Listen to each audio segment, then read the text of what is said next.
اور اب آپ کو بتائیں گے سانحہ مری انتظامیہ کی غفلت سے پیش آیا۔ ابتدائی رپورٹ میں تہلکہ خیز انکشافات سامنے آ گئے۔ سانحہ مری کی تحقیقاتی کمیٹی کا مختلف علاقوں کا دورہ، کمیٹی کی غیر قانونی تعمیرات، عمارتیں، پلازے اور ہوٹل سیل کرنے کی سفارش، کار پارکنگ نہ رکھنے والے ہوٹلز، شاپنگ مالز اور اپارٹمنٹس کو بھی سیل کرنے کی تجویز۔ تحقیقاتی کمیٹی نے فائنڈنگز کو ڈرافٹ کی شکل دے دی۔ رپورٹ آج وزیر اعلیٰ پنجاب عثمان بزدار کو پیش کی جائے گی۔ سانحہ کے 8 دن بعد مری کھل گیا لیکن رونقیں بحال نہ ہو سکی، اب تک خوف کا عالم ہے۔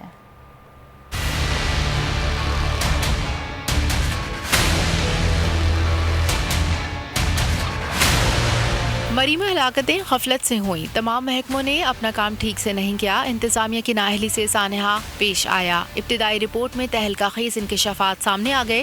رپورٹ کے مطابق محکمہ موسمیات کی وارننگ کو مسلسل نظر انداز کیا گیا۔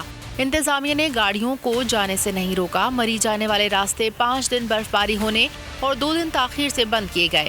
برف ہٹانے والی مشینری ایک جگہ کھڑی تھی اور عملہ غائب تھا۔ سانحہ مری پر قائم کی گئی 5 رکنی کمیٹی نے تحقیقاتی کمیٹی نے فائنڈنگز کو ڈرافٹ کی شکل دے دی اور آج وزیر اعلیٰ پنجاب کو اپنی رپورٹ پیش کر دی۔ انتظامی محکموں کے 30 سے زائد افسران کے بیانات قلم بند کیے گئے۔ کمیٹی نے مری میں زندہ بچ جانے والوں اور افسران کے بیانات کا جائزہ لیا۔ سیاحوں نے 7 اور 8 جنوری کی رات کو خوفناک تجربہ قرار دیا۔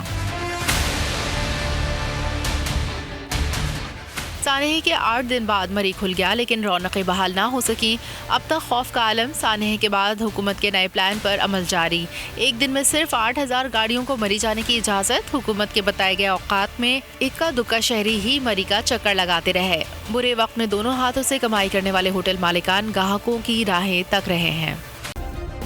سبسکرائب کریں اور بیل دبائیں تاکہ کوئی خبر رہ نہ جائے۔